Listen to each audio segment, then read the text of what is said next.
To make this higher.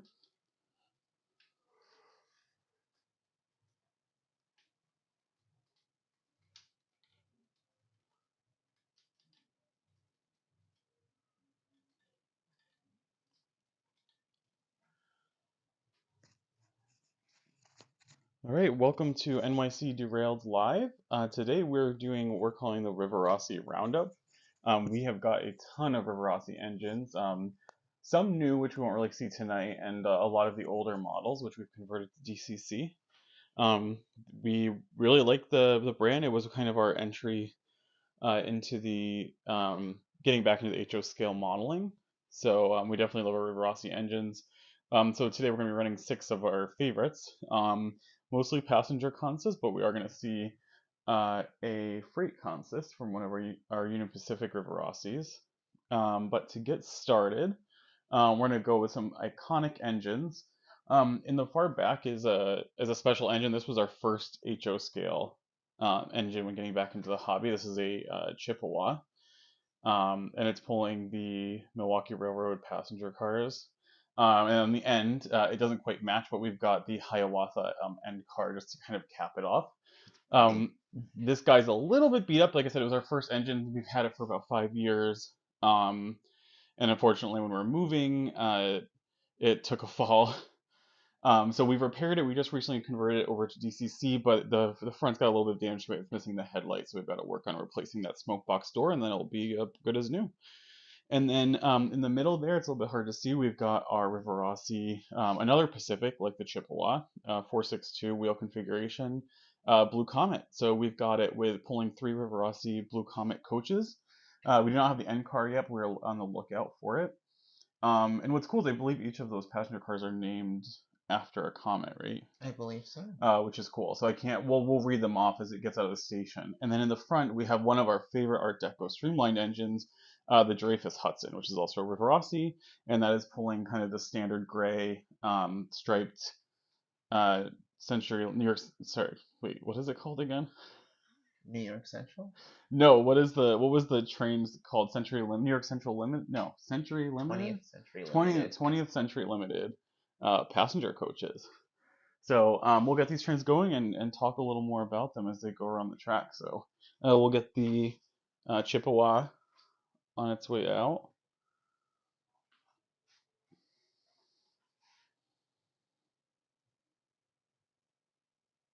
We have to give it a little more power.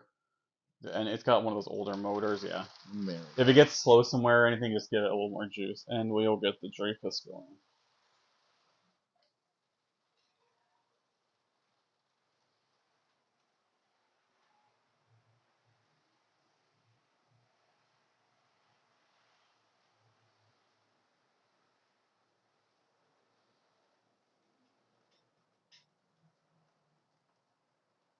I'm actually excited for this theme. Uh, we have been collecting a few of these Rivarossi trains for some time, and unfortunately, it is quite costly to retrofit them with decoders. Yeah, And I mean the decoders aren't super expensive, but when you think about how many you have to get, yeah, we've been getting a lot of the what are they called? The sorry, I had a little bit of a switch issue.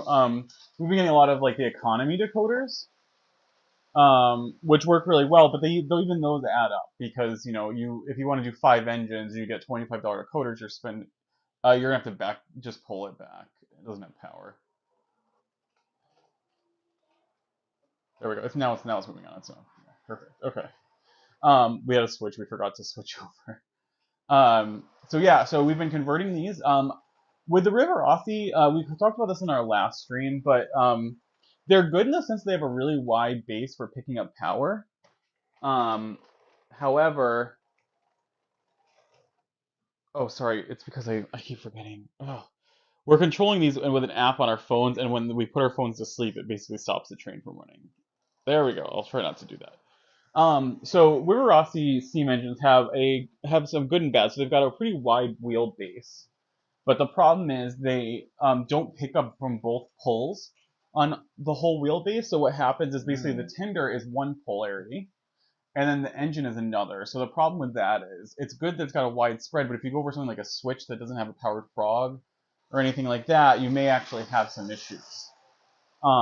So we did get the keep alives that go with our. These are the DH126D, I believe, Digitrax decoders we have in the Chippewa and the Dreyfus.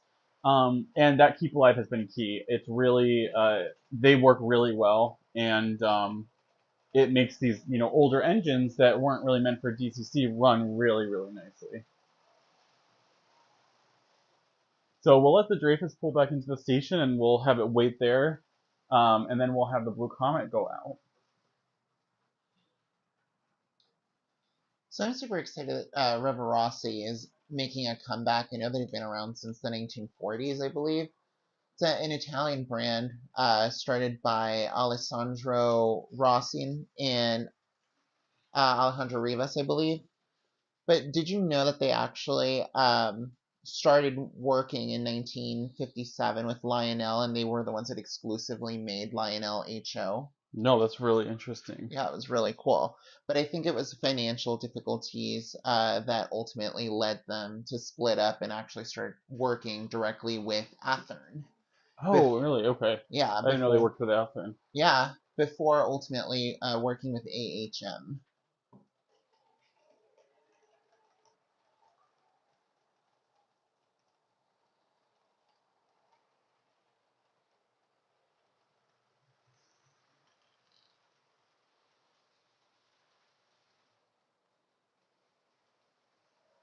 Just to add to how much Rivarossi actually grew, it was until the 1990s that Rivarossi was able to acquire Juef and Lima. Oh, they did require them. Wow, some of the Lima coaches are really nice. We have some engines that are Lima, and also we have some Juef. We have some Juef engines actually that we haven't converted DCC that hopefully we can get onto the layout soon.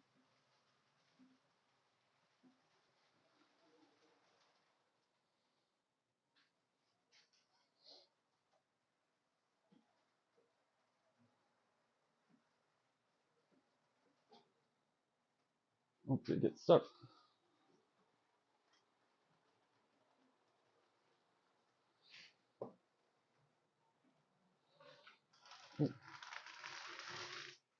I don't know what's going on. Oh, it's this. Sorry, it's me again. Stop, stop, stop, stop, stop.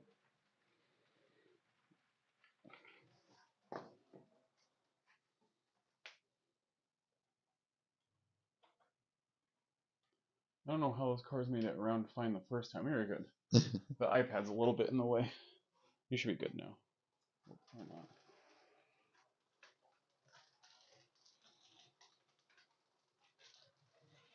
Yeah, so I'll read off the Blue Comet. So we have the Fate car, which is the mail car.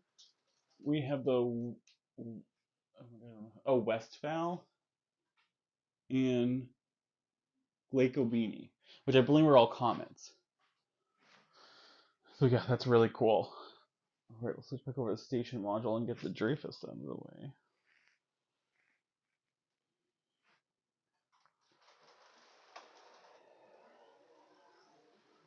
And then we'll let the Blue Comet pass in front so you guys can get a better look at it in the station.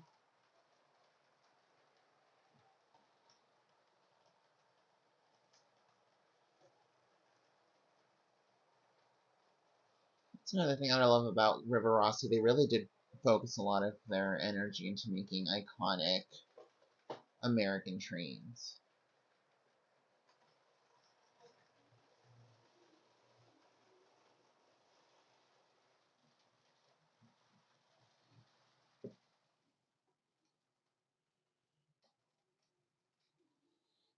All right, let's get the Blue Comet in the station.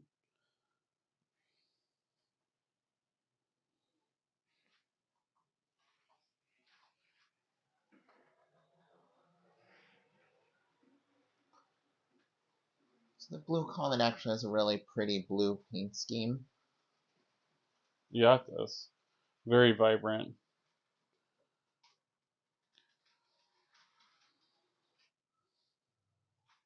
There's a Blue Comet, so you can get the better view of it. I mean, I love the Blue Comet. Is a engine's been kind of iconic in all scales and all different manufacturers. Yeah. Lionel has the Blue Comet, I believe, in two different versions, maybe three. There's a very classic like tin train version that I absolutely love. That is Blue Comet, and then Lionel, I believe, has kind of their not semi-scale and then scale version of it. Every manufacturer does a great job, so Blue Comet's definitely an iconic train to have in any set. Yeah. I'm actually surprised it didn't really run a huge distance. I think it was exclusive to New Jersey, running all the way down to Atlantic City. Oh, that's right. It's a pretty short trip though. Atlantic City is not that far. Yeah, It's like a 2 hour drive, I think. I think it ran a total of 136 miles, Wow. 140 miles, something Yeah, that along sounds those about right. lines.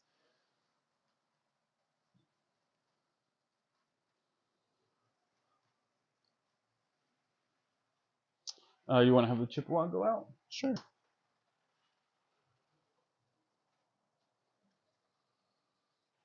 Go back over to our warehouse view.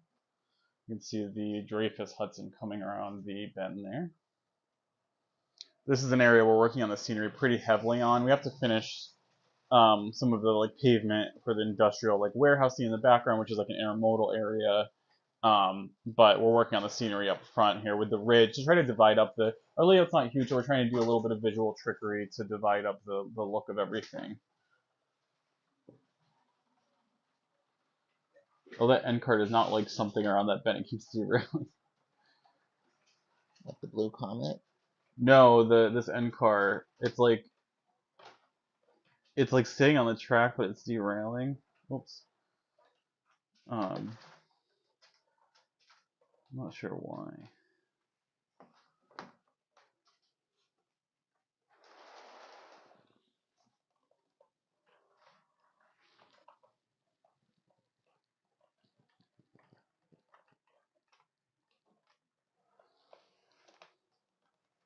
The Rivarossi passenger cars are pretty reliable. They have big wheel flanges. They usually don't have too many, issues with like derailing and so on. But the end car we have on there is an old Concord model, and for some reason it's having some trouble going around some of those bends, but not too bad.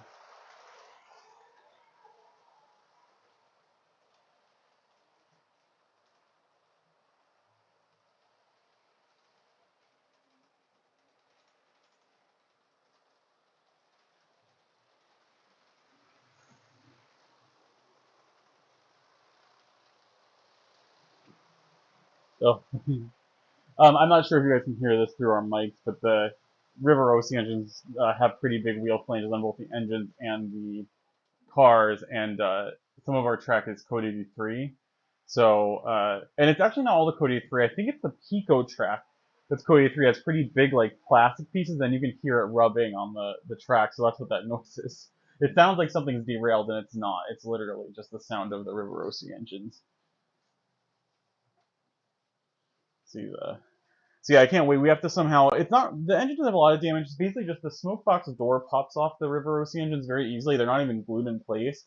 And unfortunately, when it fell, that anything on that smoke box door got really damaged, including the headlight, which sticks out quite a bit. And if you're wondering what it might look like, it actually is, I believe, the same exact engine as the Blue Comet. So when that comes around, you'll see the Blue Comet has a very like highly protruding light that sticks out of the smoke box, so that's broken off the Chippewa. So we're looking to either maybe 3D print and glue it on and try to mend it, or just find like a replacement smoke box door, which has been pretty hard. We've looked on eBay a little bit and haven't been able to find anything. But it still runs really well, and so we're hoping to repair some of it, and we'll be good to go. What is the likelihood that we'd be able to 3D print a replacement headlight? We could. I'm just worried about, it's a very detailed area, and trying to match it up perfectly is what I'm worried about. But it's Enter. definitely possible. The Blue Comet really does run nice Yeah. and smooth. In case anyone was wondering, those colors, very pretty, were Packard blue and ultramarine, used to signify the shoreline, and cream for the nickel and sand of Atlantic City, Oh New Jersey. wow, nice. Yeah, it was really cool. They kind of made it iconic with a lot of the advertising, and they even had the diner cars upholstered in blue.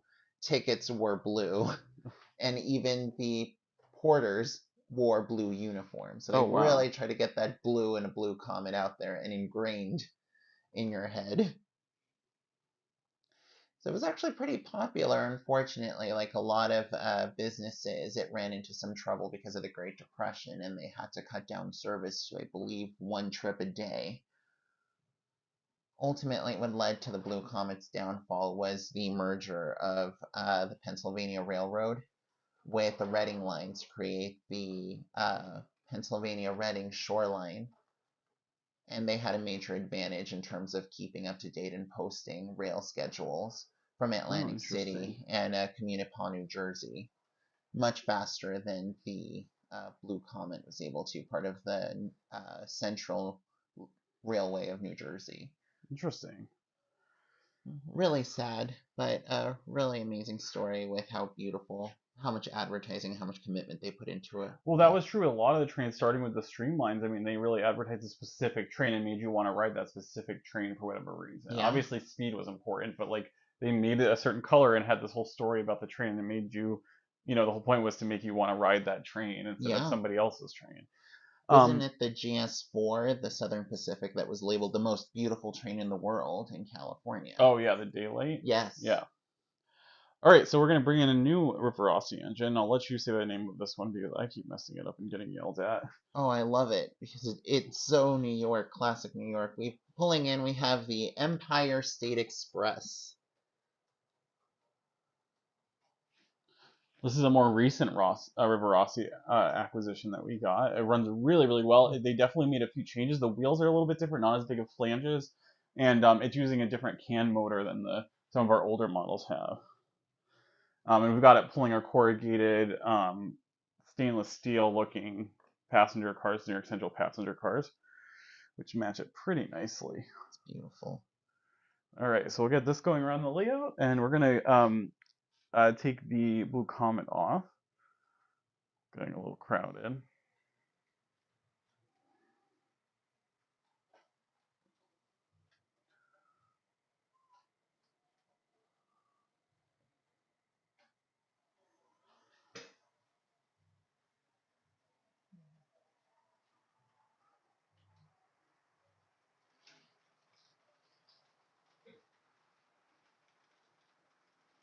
You actually did a really good job. I'm actually excited to finally see the Blue Comet run with DCC.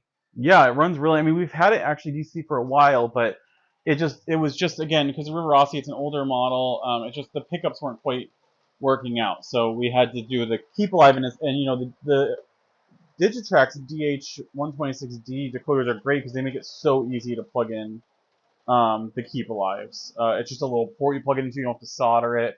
The first keep alives we were using were actually from ESU Lock Sound. Um, and they're not bad. We have to solder them onto the pads. Um, and with these, it's super easy just to plug them in. So, all right, we're gonna back the Blue Comet into a siding here, so we get it off the main layout.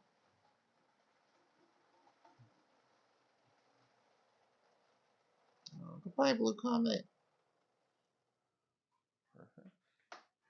All right, and then we'll watch the Empire Express come around the bend over and back.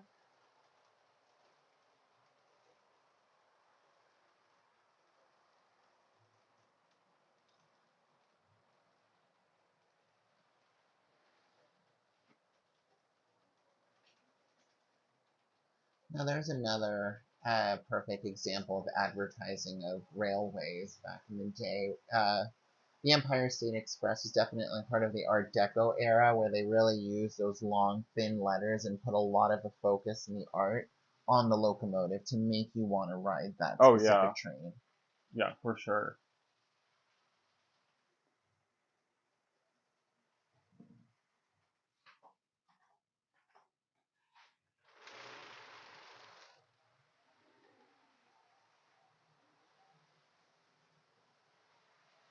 And there's that Empire State Express. That's beautiful. Stainless steel with that dark black. Yep, the New York Central lettering, a little more Yes. modern than the Dreyfus, but it looks really cool. I love the disk drives. I love that style. So we have a Yes. Broadway Limited model. That's the Commodore Vanderbilt streamlined engine, and it's got those disk drives, and I absolutely love the look of it. It's very, very Art Deco. What's the term for the other drivers? Skull Is it spoke or or bespoke? spoke? Oh, Maybe it's spoke. spoke. Yeah, maybe it's just spoke. Whoops.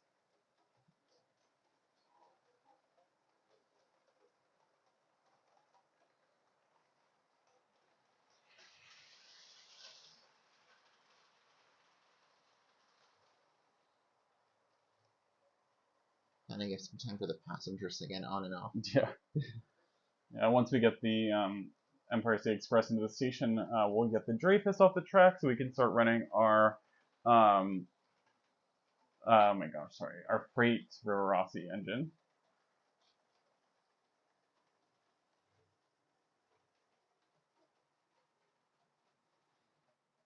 Now, I don't think I have a keep alive in this one, and this thing Oh, runs great. which one? The Empire State Express. Oh, it runs Yeah, beautifully. so somehow, like I said, I think they did something a little bit different with this a little bit later of a Rivarossi model. Um, but it runs great.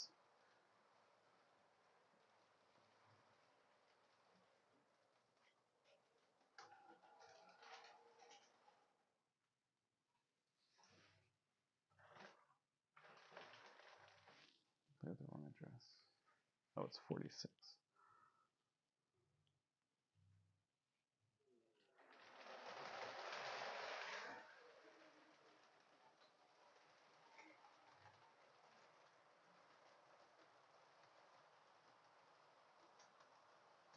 All right, if you mind taking that off the track, and I'm gonna get the our oh my gosh our freight engine out.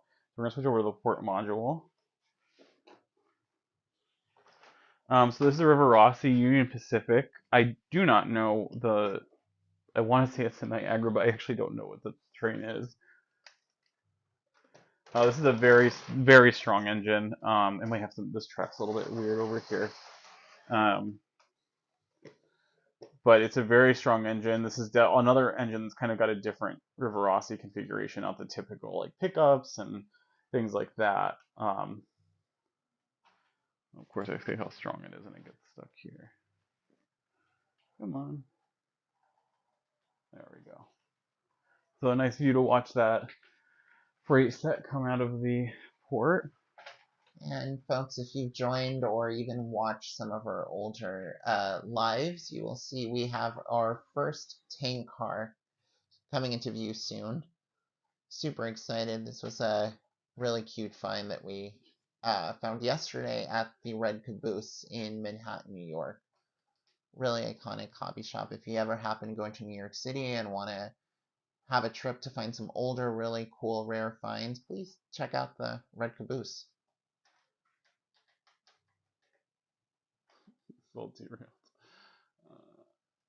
Okay, let's see.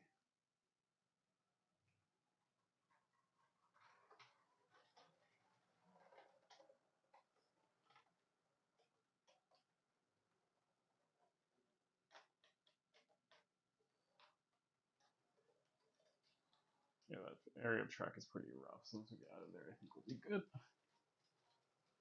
All right.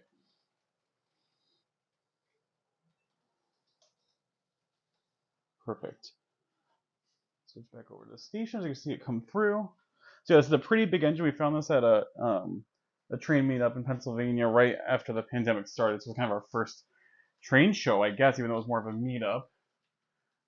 But it's a very big engine. It's got a red and white light in the front. I don't know why the red light stopped working. I need to check that out because we rewired this ourselves.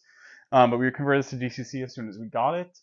And we also put an LED in the tender, so the piece of glass in the tender was not lit. But Mm. luckily it's clear, so I just put an LED and wired it up to the front so that we actually have the tender light Oh, that that's so works when the cool. engine's backing up. But we love this engine. It runs really well. This does not have a keep alive. But it's very heavy, and the way they did the pickups in this one, I don't know, it just seems to run fine without one. So, Nice. but yeah, we'll have this guy go forward, and you'll be able to see the consist. So we've got some stuff you guys have probably seen before. Coming up, you'll see that Broadway Limited Alco tank car, which is beautiful. I mean, they're pricey for rolling stock, but it is a beautiful, like, huge tank car. Yeah. I love all the intricate, like, walkways on the top and everything. It's so cool looking. And then we've got this little tractor car we got. We want to make the tractors look a little more realistic. They look a little bit like toys right now, but we got that at at the York Train Show actually, which is a really cool little car we wanted to add to the collection. Um, all right, so let's get the Empire State Express out of the way. Holding up a lot of train traffic today. So we use our phones. We use JMRI, and one thing we're struggling with is finding an app. We have an iPad where it'd be ideal to control more than one train. We do have an app on there, but it just does not work well. It gets stuck regularly. So the problem is we can't really control more than 2 trains at a time. So if anybody knows any app recommendations for an iPad that would give us more throttles at once, let us know because it'd be really useful.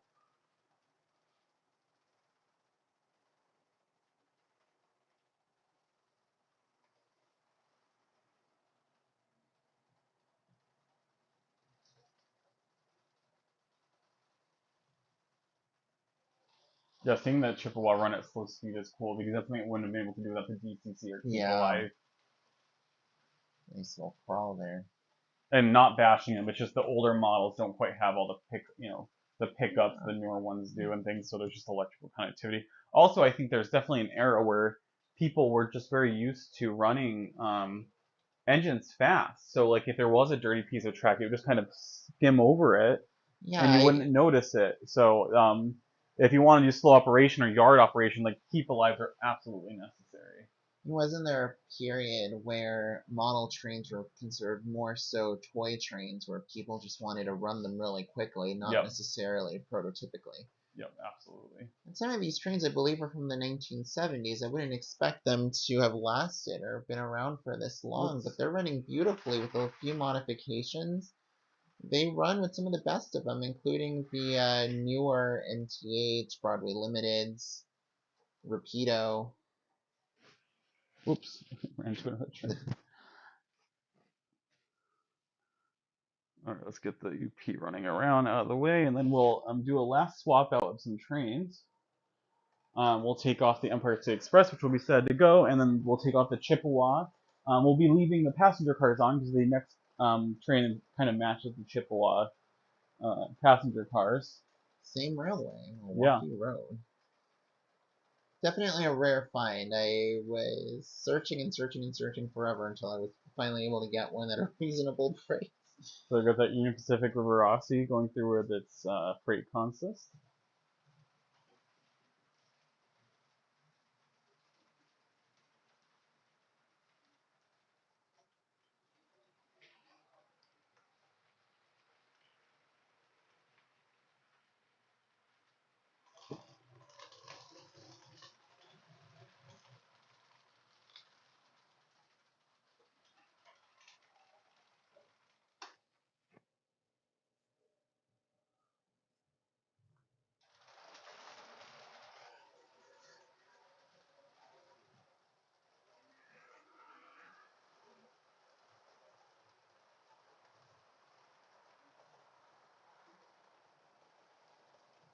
All right.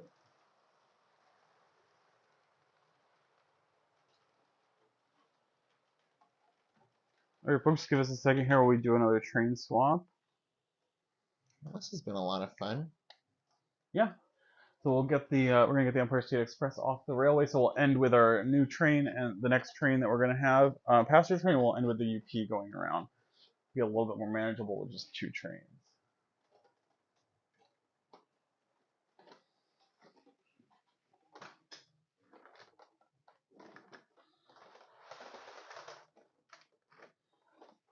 You know, I could have just left this in the station for a while. I didn't think about that. All right.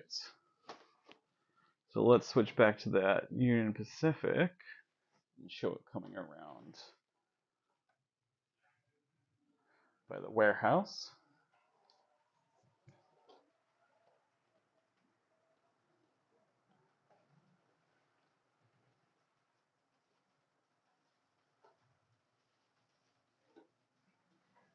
Beautiful engine.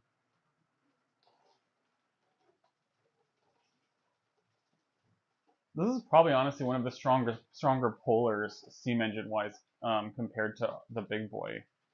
I mean, this thing Yeah. can really pull quite a bit.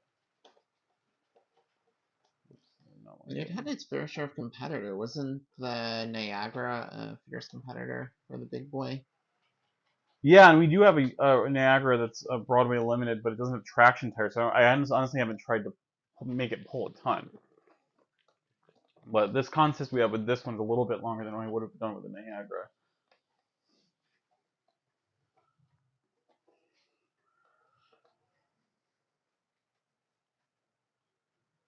All right, we'll show this guy coming to the station, and we'll stop it for a second so we can get the other train running.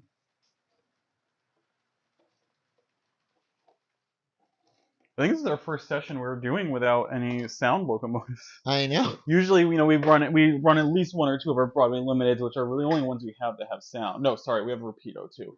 But we wanted to go back to the roots here and do Rivarossi since it's been such a key part of us being in the hobby. All right, I think you're good. So you're gonna want to keep that guy going fast if you can. All right, so our next engine is going to be coming out here on the back track.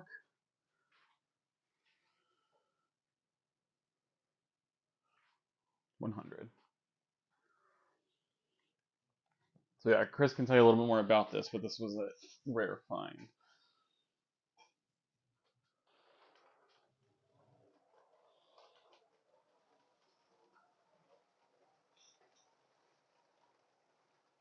And we have our A-class Hiawatha pulling in those Milwaukee Road passenger cars, including the classic Hiawatha Dome car. Believe Yeah, me, so it's a little bit it's got one car that matches. yeah. But again, rare finds. I've been obsessed with looking at this engine online for years, and I was googling, going on eBay, going to train shows, trying to find a Hiawatha. Finally won one. What was back December of 2021? But this has definitely been one of those trains where I have been trying to collect them slowly. We started off with the Milwaukee passenger cars that we had for the Chippewa. Uh, I believe we got this last one at the New Jersey Train Show in Edison. Yes. Yeah, we found the Hiawatha N car, so it looks nice on it. The colors Yeah, mostly match. definitely another popular streamliner. Oh, absolutely, it's iconic. And even if you look at other like Rivarossi collectors, you'll hear them say that this was, if they have one, how hard it was to find. Yeah.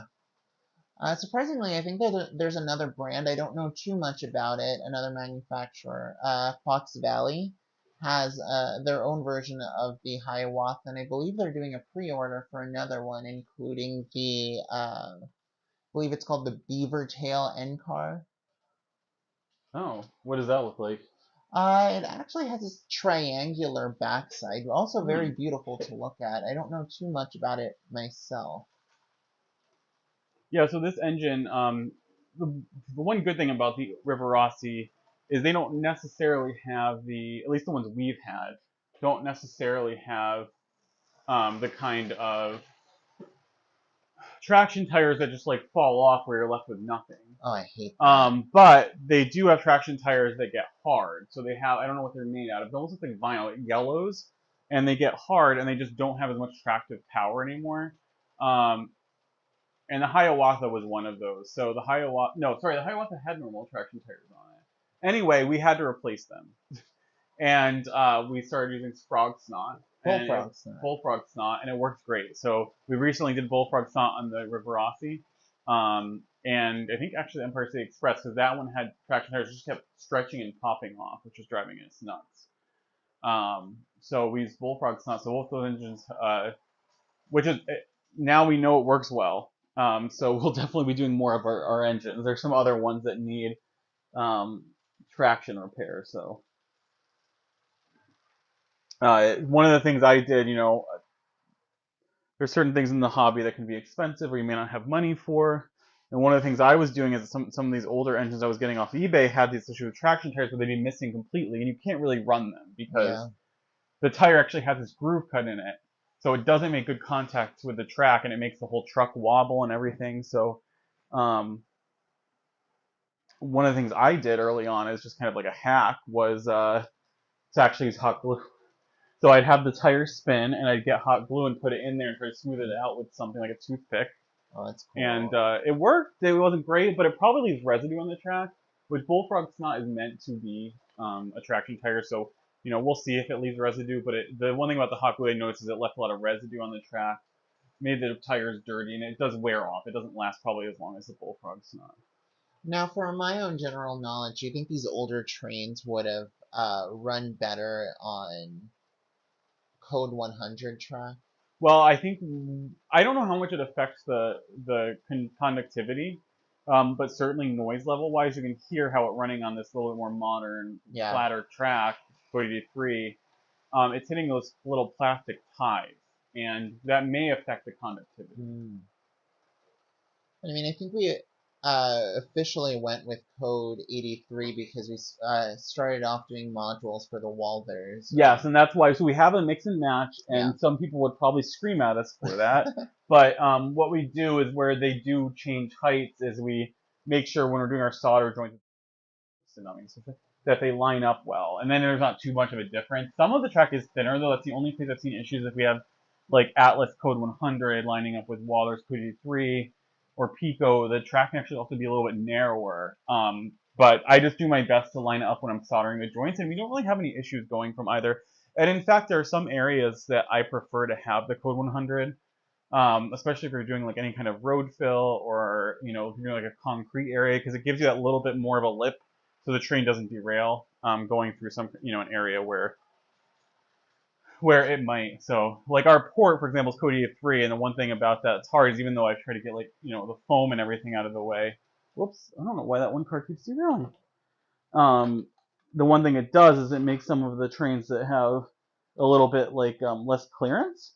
They don't run quite as well in those areas.